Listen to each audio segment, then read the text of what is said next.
मैं हूं विनोद कुमार। दर्शकों, वक्फ संशोधन कानून को लेकर के जो याचिकाएं दायर की गई हैं उस पर कल सुप्रीम कोर्ट में सुनवाई होगी। सीजीआई यानी chief justice of India Sanjeev Khanna की अगुवाई वाले 3 सदस्यीय बेंच में इसकी बहुत सारी ये याचिकाएं हैं, उन पर सुनवाई होगी। और याचिकाकर्ता ये बार बार कह रहे हैं कि असंवैधानिक तरीके से ये बिल बनाया गया है और एक विशेष समुदाय को टॉर्चर करने के लिए ये बिल बनाया गया है।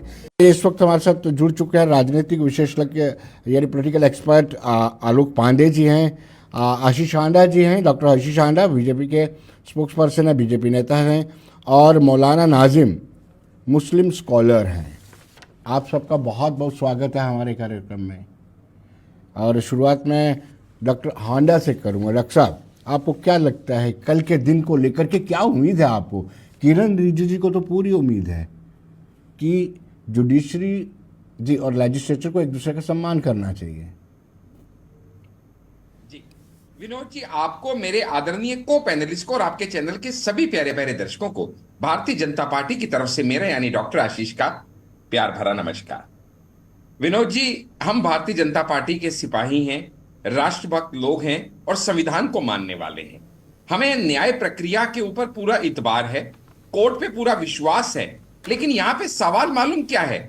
हम तो हमेशा जिस फैसले को भी कोर्ट आदेश दे हम सिर माथे पे रखते हैं, लेकिन दिक्कत कहां आती है जब कुछ ऐसे लोग हमारे सामने खड़े होते हैं जिनको मीठा मीठा गपगप अच्छा लगता है और कड़वा कड़वा थू थू अच्छा लगता है। जब वो इलेक्शन जीत जाते हैं तो अपनी मेहनत से हार खराब है।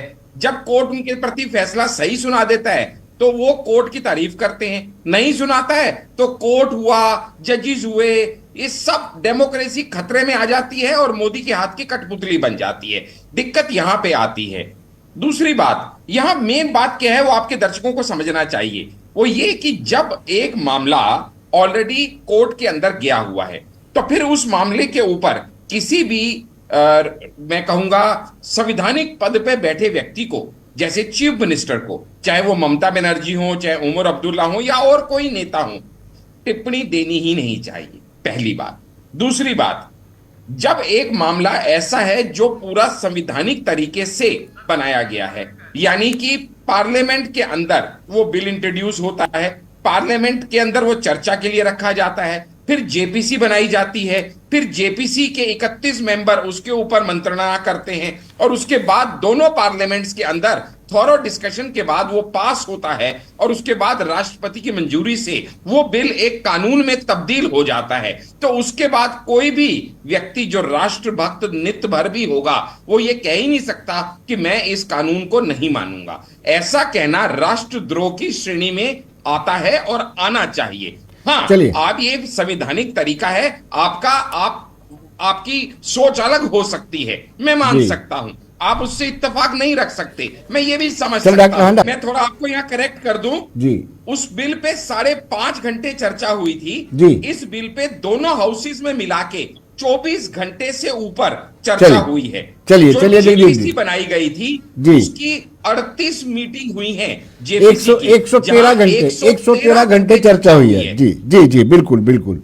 दान किस मकसद के लिए दिया गया था? गरीब मुसलमान की बेहतरी के लिए। अगर उसकी बेहतरी नहीं हो रही है, बेहतरी होनी चाहिए। आपको क्या एतराज है गरीब मुसलमान की बेहतरी? ये समझा दीजिए। डॉक्टर आशीष कहते हैं कि ये कॉन्स्टिट्यूशन के सेकुलर क्रेडेंशियल या है उस पर सीधा सीधा प्रहार है, ये विपक्ष कह रहे हैं। जो धर्मनिरपेक्ष भावना है संविधान की। देखिएगा, हमारा देश, विनोद जी, हमारा देश संविधान से चलता है और संविधान से कैसे चलेगा? पार्लियामेंट जो लॉ बनाएगा वो लॉ को सुरक्षा देगा और उसके हिसाब से देश चलेगा। अब पार्लियामेंट में जब लॉ बना तो वहां पे प्रॉपर चर्चा के बाद बना, जेपीसी में गया तो वहां पे प्रॉपर डिस्कशन हुई, प्रेसिडेंट का साइन हुआ, फिर एक लॉ बना। ऐसे में लॉ बनने के बाद अगर कोई समुदाय विशेष या कोई व्यक्ति विशेष ये कहता है मैं तो इसको नहीं मानूंगा, तो भैया सड़क पे उतरने से तो देश नहीं चलेगा, बात नंबर 1। बात नंबर 2, ये पूरा मुद्दा क्या है वो समझिएगा। पूरा मुद्दा ये है कि जो वक्फ प्रॉपर्टी है वो एक ऐसा मुसलमान कर सकता है जो प्रैक्टिसिंग मुस्लिम हो, इसमें गलत क्या है? मान लीजिएगा किसी व्यक्ति को सिर्फ प्रॉपर्टी वक्फ कराने के लिए धर्म उसका बदलवा दिया गया हो, तो क्या यह जायज है? दूसरी बात, अगर किसी व्यक्ति और वो अपनी प्रॉपर्टी को वक्फ कर रहा है, तो वो क्यों कर रहा है? क्योंकि धर्म विशेष के लिए, वहां पे उसकी बेहतरी के लिए, उसकी उन्नति के लिए। तो जिस प्रॉपर्टी से 12,000 करोड़ आ सकता है राजस्व, जिससे गरीबों का भला हो सकता है, अगर उससे 126 करोड़ आएगा, तो क्या वो मिसमैनेजमेंट को ठीक नहीं किया जाना चाहिए? Point number 2। पॉइंट नंबर 3, अगर कुछ लोग, मैं नहीं कह रहा सब लोग, अगर कुछ लोग धर्म के ठेकेदार बनके उसका मिसयूज कर रहे हैं, तो क्या उस मिसयूज को नहीं रोका जाना चाहिए? अगर डॉक्यूमेंटेशन प्रॉपर नहीं है, जिसकी वजह से घपला हो रहा है, तो क्या डॉक्यूमेंटेशन नहीं होनी चाहिए? याद कीजिएगा राजीव गांधी जी क्या कहते थे, भैया 1 रुपया बेचते हैं तो 15 पैसा एंड यूजर तक मिलता है, बीच में पैसा खाया जाता है, गड़बड़ हो जाता है। जब से मोदी जी ने आके डायरेक्ट बेनिफिट ट्रांसफर किया, आधार से चीजों को लिंक किया, बिचौलियों की दुकानदारी बंद हो गई, बीच का पैसा गड़बड़ी होने से बच गया, तो राजस्व का भी फायदा हुआ, एंड यूजर का भी फायदा हुआ। उसी प्रक्रिया में अगर यहाँ पे भी सब कुछ पंजीकृत हो जाए, ट्रांसपेरेंट हो जाए, तो इसमें मौलाना जगदीप जी, आप मुझे सुन पा रहे हैं? मैं नाजिम साहब के बाद मैंने जो तर्क दिए उनका उत्तर दीजिए, कहानियां मत सुनाइए इधर। जो मैंने तर्क दिए उनका उत्तर दीजिए। अगर ट्रांसपेरेंसी आएगी, रजिस्ट्रेशन होगा, घपला रोका जाएगा, धर्म के ठेकेदारों पे नकेल कसेगी, तो मौलाना साहब आपको तो खुश होना चाहिए। मेरे भाई, आप एक बात तो बताओ ना, अगर 1500 साल पुराने मंदिर को कोई ये कह देगा कि वक्फ की प्रॉपर्टी है, अगर तमिलनाडु के 12 गांव को कोई ये कह देगा ये वक्फ, कानून जो बना है वो पसमानदा मुसलमानों के हित के लिए बना है, लेकिन कुछ लोग अपनी राजनीति कर रहे हैं। जी आशीष जी, सबसे पहले तो मैं कह रहा हूं, आप बीजेपी को, किरण रिजिजू को, मोदी को छोड़ दीजिए। आप ये बात सुनिए जो कोर्ट कहता है। कोर्ट में भी कौन सा?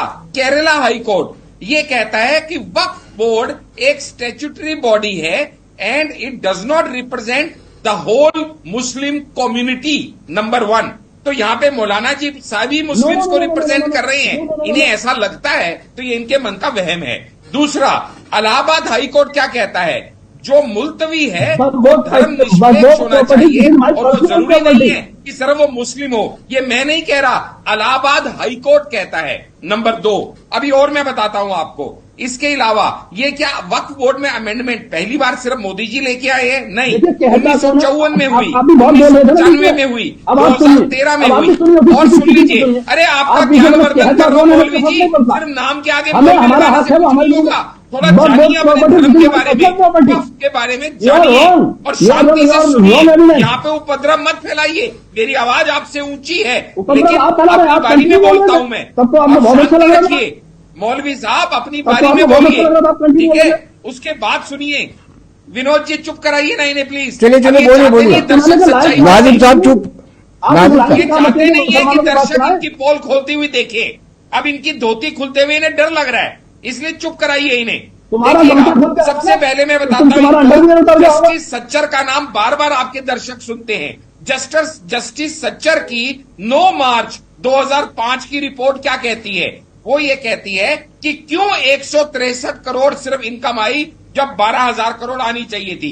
वो कहती है कि ब्रॉडर बेस होना चाहिए, ज्यादा रिप्रेजेंटेशन होनी चाहिए। वो कहती है कि इसके अंदर फीमेल मेंबर्स को होना चाहिए। मैं नहीं कहता, जस्टिस सच्चर की रिपोर्ट कहती है। उससे पहले 1976 की वक्फ इंक्वायरी रिपोर्ट क्या कहती है? वो कहती है कि प्रॉपर ऑडिट और अकाउंटिंग नहीं हो रही है, वो होनी चाहिए। मैं नहीं कहता। उसके बाद ज्वाइंट पार्लियामेंट्री कमेटी जब यूपीए के अंतर्गत बनाई गई, के रहमान खान की अध्यक्षता में, वो क्या कहती है? प्रॉपर इंफ्रास्ट्रक्चर नहीं है, इनसफिशिएंट मैन पावर है, मिसमैनेजमेंट फंड्स का है, और डॉक्यूमेंटेशन तो बिल्कुल भी नहीं है। ये मैं नहीं कहता, ये के रहमान की अध्यक्षता में बनाई गई ज्वाइंट पार्लियामेंट्री कमेटी कहती है। अब उसके बाद बातें सुनिए। 1995 में सेक्शन 40 लेके आ गई यूपीए गवर्नमेंट, जिससे वक्फ को संविधान से भी ज्यादा ताकत दे दी गई। वो क्या कहता था सेक्शन 40? ये कहता है कि वक्फ जिसको चाहे मर्जी अपनी संपत्ति घोषित कर दे, उसके लिए उसको कोई डॉक्यूमेंटेशन नहीं चाहिए। जो अब किरण रिजिजू साहब ने कहा, ऐसा मुंह जबानी नहीं होगा कि किसी ने कह दिया ये प्रॉपर्टी मेरी है तो उसकी हो गई। प्रॉपर डॉक्यूमेंटेशन होनी चाहिए। आज भी हम किसी तरीके से स्टोन एज युग में नहीं जी रहे हैं। उसके बाद अगर आपकी प्रॉपर्टी को मैंने कह दिया कि भाई ये तो मेरी है, ये तो वक्फ हो गई, तो आप किसी अदालत में नहीं जा सकते। चलिए सिर्फ जा सकते हो, ना दलील ना वकील। डॉक्टर साहब आप आलोक जी से जुड़ लेते हैं। 40 था आलोक जी, हमने हटाने आलोक जी सरकार की बात सुने। कैसे करते आपने लिमिटेशन एक्ट को खत्म कर दिया। आपने जब तक वक्त कानून के अंदर अमेंडमेंट नहीं होगी तब तक कैसे हाथ लगाएंगे उनको? ऐसे तरीके से बात नहीं करनी है। मेरे ऐसे संस्कार नहीं है और तुम भी भड़काना शुरू कर देते हो। जाहिल बदलाव लाएंगे। आप में इतनी हिम्मत ही नहीं से क्या कर रहे हैं ये वो पूछते आपने हैं इतनी जिन्होंने हिम्मत ही नहीं 70 कि आप साल मेरी में कुछ बात नहीं सुन किया। सको। हमने तो 11 साल में विनोद जी आप इन्हीं का मौका दीजिए, इन्हीं को बोलवाइए। हटा दिया। डॉक्टर साहब सबको बराबर मौका मिलना चाहिए। कभी आप लोकतंत्र का गला दबा रहे हैं। आर्टिकल 25 और 26 कि के आप जब घोर उल्लंघन की बात कर हो रहे हैं, क्योंकि ना उनकी सोच क्लियर है, ना आपकी सोच क्लियर है, ना उन्हें कुछ आता पता है, ना आपको कुछ आता पता है। आपका बहुत बहुत शुक्रिया आशीष जी, आपका बहुत बहुत शुक्रिया जगदीप जी, आपका भी, आलोक जी आपका भी बहुत बहुत शुक्रिया। तो दर्शकों आप बने रहिए देश दुनिया की खबरों के लिए और मुझे दीजिएगा आदत। नमस्कार।